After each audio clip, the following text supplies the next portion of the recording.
I still hear the echo of the microphone cutting through the hall. My father's voice didn't shake, mine didn't either. "Step down as CEO," he said, smiling for the cameras, "or leave this family with nothing." 200 guests, crystal chandeliers, white roses, my sister's hands trembling in lace. Then my mother laughed. Loud, sharp, designed to humiliate. "Useless," she added as if it were a toast. I didn't look at the guests, I didn't look at my sister. I looked at the exits, and I walked. Behind me, one chair scraped the marble floor.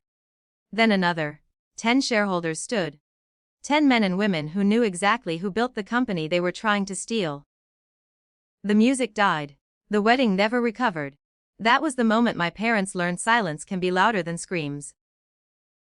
Before that day, I believed in legacy. I believed blood meant loyalty.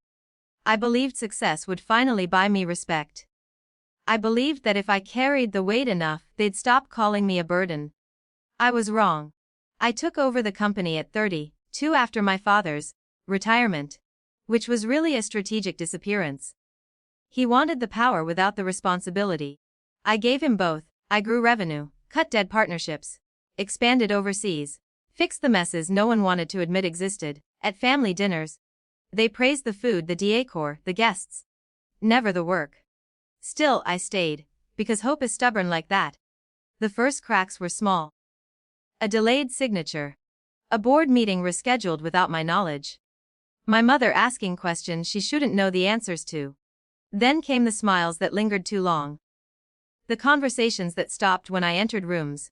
I told myself I was paranoid. That's what betrayal feeds on. Your willingness to doubt yourself. One night I reviewed the company registry again. Slowly, line by line, a shell entity appeared where it shouldn't exist. My sister's maiden name was buried in the paperwork. That's when I stopped feeling hurt. That's when I started feeling cold. They were planning to remove me. Not quietly, not legally, publicly, at the wedding. They wanted witnesses. Shame, control. They didn't confront them. I didn't ask questions. I smiled. I nodded. I danced at rehearsals. At night I prepared. 2. I pulled contracts when they forgot existed, board resolutions signed years ago. A clause my father himself demanded, one that granted executive authority to the architect of expansion. Me. I recorded calls, saved emails, tracked money flows. I discovered they'd promised shares they didn't own. Loans secured against assets they couldn't legally touch. They weren't just betraying me. They were exposing themselves, and I let them. 2. The wedding day arrived wrapped in silk and arrogance. My father took the microphone after the vows. He didn't toast the couple. He addressed me. Called me ungrateful, weak, replaceable. He demanded I was framed as generosity. Applause followed. Some guests laughed. Some didn't understand. My sister wouldn't meet my eyes. When my mother said useless, something at not rage. Clarity. Toot.